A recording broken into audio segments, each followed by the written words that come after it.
علم دین کے نور سے معاشرے کو منور کرنے اور دین کی دعوت کو پھیلانے کے لیے عاشقان رسول کی دینی تحریک دعوت اسلامی کے تحت ملک و بیرون ملک میں متعدد جامعۃ المدینہ کے برانچز قائم ہیں، جہاں زیر تعلیم طلبہ کرام کو علم دین سکھانے کے ساتھ ساتھ ان کی اخلاقی تربیت کا سلسلہ بھی رہتا ہے اور پڑھائی کے معیار میں مزید بہتری لانے اور طلبہ کرام کی جانچ کے لیے سہ ماہی و شش ماہی سمیت سالانہ امتحانات کا سلسلہ بھی ہوتا ہے۔ اسی مناسبت سے افریقی ملک تنزانیہ کے شہر دارالسلام کے اطراف علاقے چنیکا میں دعوت اسلامی کے شعبے جامعۃ المدینہ انٹرنیشنل افیئرز کے تحت قائم برانچ بنام جامعۃ المدینہ الشیخ عبدالقادر جیلانی میں شش ماہی امتحانات کا سلسلہ کیا گیا۔ امتحان کے پہلے روز مدنی قاعدہ و ناظرہ کا زبانی ٹیسٹ لیا گیا۔ اس حوالے سے ناظم جامعۃ المدینہ نے مدنی خبروں کو بتایا۔ اس وقت ہم موجود ہیں جامعۃ المدینہ تنزانیہ کے اندر، اور اس جامعۃ المدینہ کے پہلے شش ماہی پیپر الحمدللہ شروع ہونے جا رہے ہیں۔ طالب علم موجود ہے۔ آج ہمارا پہلا پیپر ہے مدنی قاعدے کا، شفوی پیپر ہوگا انشاءاللہ۔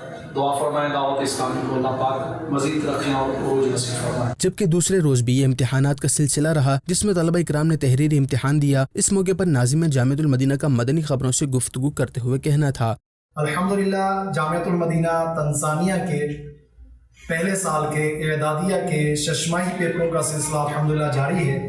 آج دوسرا پیپر ہے۔ پہلا پیپر شفوی تھا مدنی قاعدے کا، اور آج الحمدللہ حدیث پاک کا پیپر ہے ریٹن۔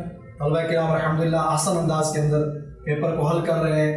دعائیں اللہ تبارک و تعالی دعوت اسلامی کے تمام شعبہ جات کو ترقیاں اور عروج نصیب فرمائے، بالخصوص جامعۃ المدینہ تنزانیہ کو مزید ترقیاں اور عروج نصیب فرمائے۔ دوسری جانب ساؤتھ افریقہ کے سٹی جوہانسبرگ کے علاقے لینیشیا ساؤتھ میں موجود جامعۃ المدینہ کے برانچ میں مختلف درجات کے طلبہ کرام کے شش ماہی امتحانات کا سلسلہ ہوا۔ دعوت اسلامی ہے، یہ دعوت اسلامی ہے۔ ناظرین، آپ خود بھی اور اپنے بچوں کو بھی علم دین کے نور سے روشناس کروانے کے لیے جامعۃ المدینہ میں داخلہ کروائیں۔